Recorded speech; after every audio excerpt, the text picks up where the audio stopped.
भूर्भुवः स्वः तत्सवितुर्वरेण्यं भर्गो देवस्य धीमहि धियो यो नः प्रचोदयात्।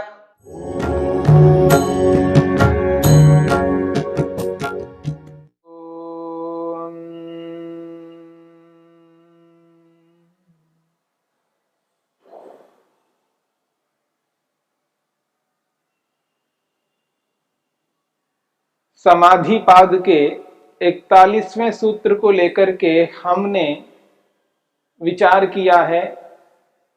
सूत्र में समापत्ति शब्द को लेकर के स्पष्ट किया है। समापत्ति समाधि को कहते हैं। जो समाधि है वह समाधि संप्रज्ञा समाधि और असंप्रज्ञा समाधि, दो प्रकार की समाधियां हैं। एक असंप्रज्ञा समाधि है जिसमें ईश्वर का साक्षात्कार होता है। दूसरी समाधि है जिसका नाम है संप्रज्ञात समाधि, जिसमें आत्मा का साक्षात्कार से लेकर के सत्व रज तम प्रकृति महतत्व जिसे बुद्धि कहते हैं, अहंकार जिसके माध्यम से आत्मा स्वयं की अनुभूति करती है, मन, पांच ज्ञानेंद्रियां, पांच कर्मेंद्रियां, पांच तन्मात्राएं जिनको सूक्ष्म भूत शब्द से कहा है, और पांच महाभूत जिनको स्थूल भूतों के नाम से कहा जाता है। तो संप्रज्ञा समाधि के अंतर्गत अलग विषय हैं और असंप्रज्ञा समाधि के अंतर्गत केवल एक ईश्वर है। और समापत्ति का अर्थ समाधि है। 41वें सूत्र में जिस समापत्ति को लेकर के बात कही गई है वह समापत्ति संप्रज्ञा समाधि के विषय में है। समापत्ति तदाकारापत्ति को कहते हैं। तदाकारापत्ति का जो अभिप्राय आपके सामने रखा है, जो वस्तु जैसी है उस वस्तु को विषय बना करके मन ने आत्मा को दर्शन कराया है, तो मन उस वस्तु जैसा बन जाता है। तस्था तदंजनता की स्थिति, जो वस्तु जैसी है उस वस्तु के साथ जुड़ करके मन वैसा ही बन जाता है, वैसा ही बन करके उस वस्तु के स्वरूप को, आत्मा को दर्शाता है, दिखाता है। यही तदाकारापत्ति है। इसी को समापत्ति कहा है और इसी को समाधि कहा जाता है। अब यह जो समाधि है, यह समाधि जब योगाभ्यासी लगाता है इस समाधि को, उस समाधि में उस पदार्थ का साक्षात्कार जो होता है, वह साक्षात्कार किस रूप में होता है? योग साधक जिसका साक्षात्कार दर्शन करता है वो कैसा करता है? उस साक्षात्कार में, उस दर्शन में वह योगाभ्यासी क्या अनुभव करता है, क्या अनुभूति करता है? इस बात को लेकर के 42वें सूत्र में स्पष्ट किया जा रहा है। 42वां सूत्र है तत्र शब्दार्थ ज्ञान विकल्पै संकीर्णा सवितर्का समापत्ति ही। समाधिपाद का जो 42वां सूत्र है उसको लेकर के आपके सामने प्रस्तुत किया जा रहा है। तत्र तत्र शब्दार्थ ज्ञान विकल्पै संकीर्णा सवितर्का समापत्ति।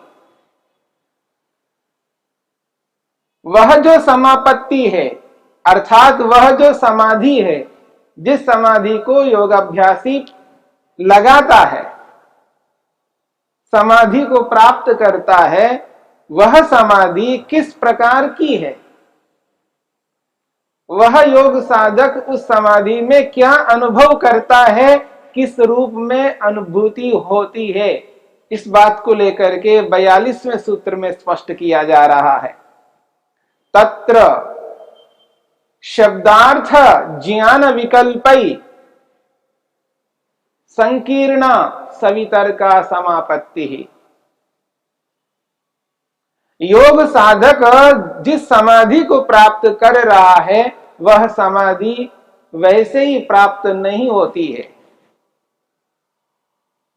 योगांगानुष्ठानात्, योग के अंगों का अनुष्ठान करने पर समाधि की प्राप्ति होती है।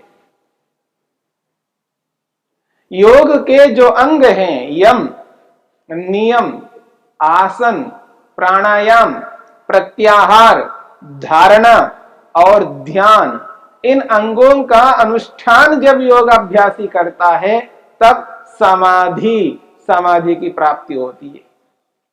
योग का 8वां अंग है, 8वीं उपलब्धि है। उस उपलब्धि के लिए योग के इन सभी अंगों का पालन करना है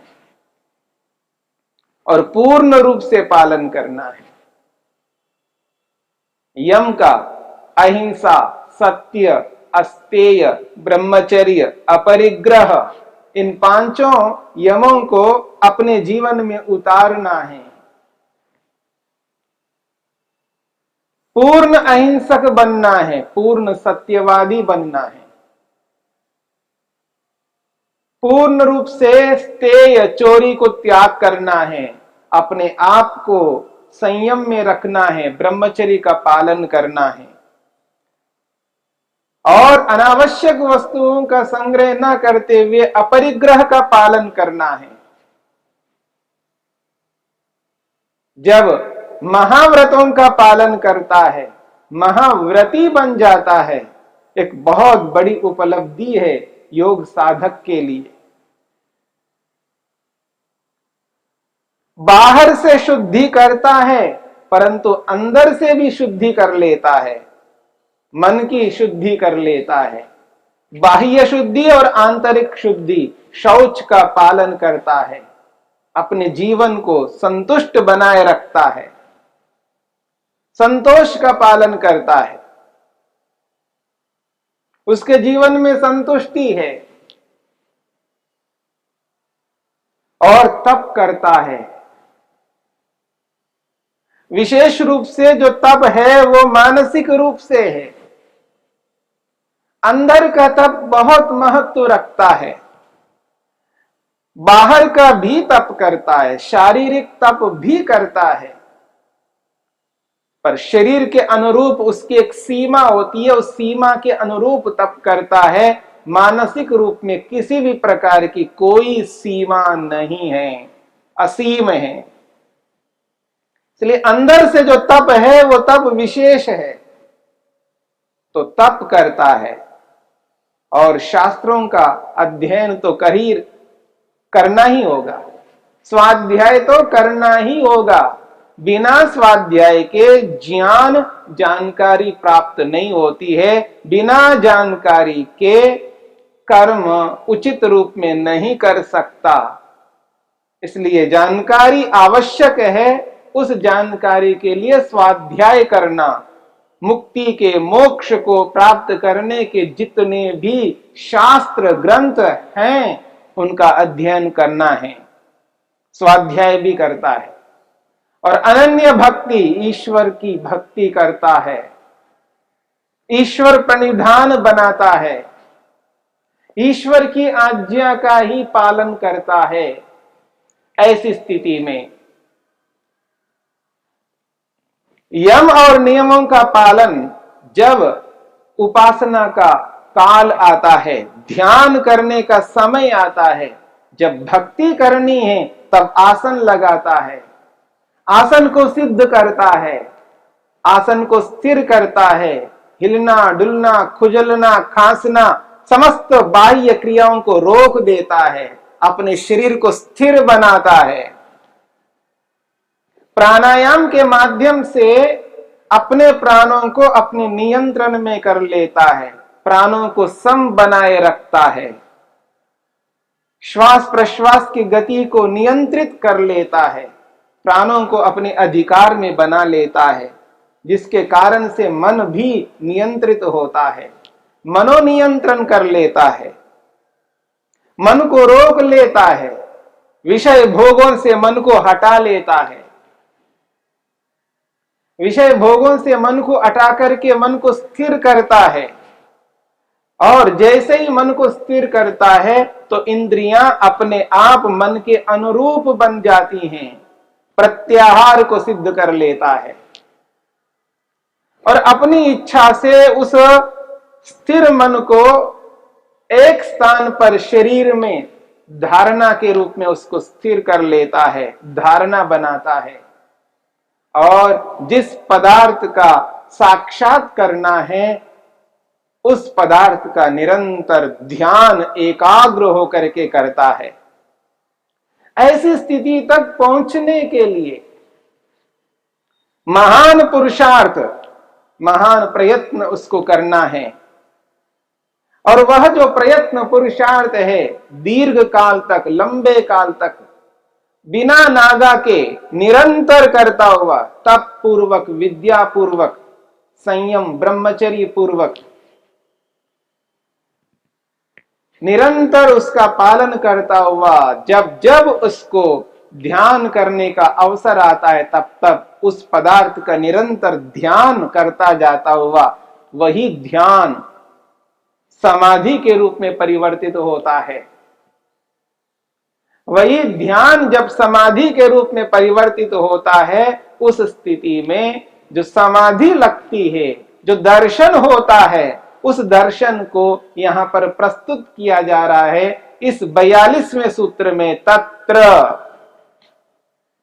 तत्र का मतलब है वहां पर, उस समाधि के संदर्भ में बताया जा रहा है, उस समापत्ति के संदर्भ में बताया जा रहा है। और समापत्ति संप्रज्ञा समाधि के लिए यहां पर प्रस्तुत किया जा रहा है। और यह संप्रज्ञा समाधि 4 प्रकार की है। हमने इसी समाधि पाद के 17वें सूत्र में संप्रज्ञा समाधि के 4 भेदों की चर्चा की है। वितर्क विचार आनंद अस्मिता रूपानुगमात संप्रज्ञातः, स्मरण कर लीजिएगा। 17वें सूत्र में संप्रज्ञा समाधि के 4 भेदों का कथन किया है। वितर्क, विचार, आनंद, अस्मिता। वितर्क समाधि, विचार समाधि, आनंद समाधि और अस्मिता समाधि, 4 प्रकार की समाधि की चर्चा हुई है। उन्हीं 4 समाधियों को लेकर के यहां पर आगे बताया जा रहा है। और उन समाधियों को यहां पर इस रूप में प्रस्तुत किया जा रहा है। यहां पर सविचारा, निर्विचारा, सवितर्का, निर्वितर्का। पहली समाधि है सवितर्का और दूसरी समाधि है निर्वितर्का, तीसरी समाधि है सविचारा और चौथी समाधि है निर्विचारा। सवितर्का, निर्वितर्का, सविचारा, निर्विचारा, समापत्ति। समापत्ति स्त्रीलिंग में है इसलिए यहां पर स्त्रीलिंग का प्रयोग हो रहा है। सवितर्का, निर्वितर्का, सविचारा, निर्विचारा, इस रूप में। तो 4 समाधियां हैं। संप्रज्ञा समाधि के 4 भेद हैं। तत्र, उन समाधियों में, तत्र उन समाधियों में जो पहली समाधि है, प्रथम समाधि है, उसकी चर्चा हो रही है। शब्दार्थ ज्ञान विकल्पै, शब्दार्थ ज्ञान विकल्पै संकीर्णा सवितर्का समापत्ति। पहली समाधि की चर्चा है।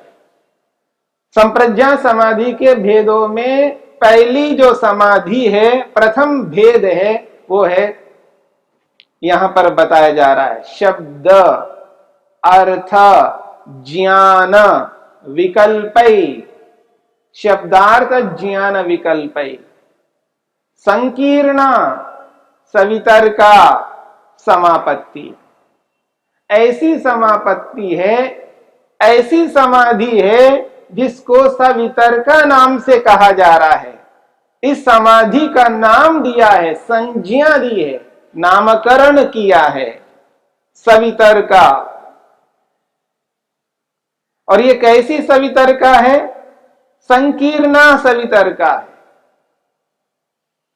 क्या संकीर्णता है? शब्द अर्थ और ज्ञान, इन तीनों की संकीर्णता है। संकीर्णता का अर्थ है घुला मिला।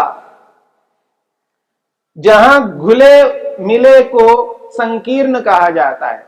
जहां घुल मिल जाते हैं, 2 3 4 अनेक पदार्थ घुल मिल जाते हैं, उसको संकीर्ण कहते हैं, उसी को संकर कहते हैं। भाषा के अंदर उसको संकर शब्द से कहा जाता है, संस्कृत में उसको संकीर्ण कहा जाता है। तो तत्र उन समाधियों में, संप्रज्ञा समाधि के 4 भेदों में जो प्रथम भेद है, प्रथम भेद है, उसकी चर्चा यहां पर की जा रही है सवितर्का समापत्ति को लेकर के। और वो समापत्ति कैसी है? संकीर्णा, घुली मिली है। किन से? शब्द अर्थ ज्ञान विकल्पै। सूत्र में 3 बातें आई। एक है शब्द, एक है अर्थ और एक है ज्ञान। जिस पदार्थ का साक्षात्कार समाधि में होता है, और वो जो प्रथम समाधि है, पहली बार जब समाधि लगाई जाती है, उस समाधि में जब दर्शन करता है, प्रत्यक्ष करता है साधक योगाभ्यासी, उस स्थिति में यहां पर उसको जो साक्षात्कार होता है, वह साक्षात्कार, वह प्रत्यक्ष किस रूप में होता है, उस स्वरूप को यहां पर स्पष्ट किया जा रहा है। जिस पदार्थ का वो दर्शन करता है, वहां पदार्थ के साथ साथ में एक संकीर्णता है, एक घुला मिलापन है।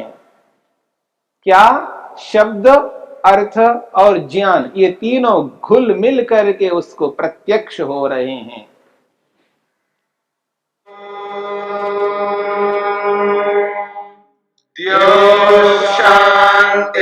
शांतिरंतरिक्षं शांति पृथिवी शांतिरापः शांतिरोषधयः शांति वनस्पतयः शांतिर्विश्वे देवाः शांतिर्ब्रह्म शांति सर्वं शांति शांतिरेव शांति क्षमा शांतिरेधि। ओम शांति शांति शांति।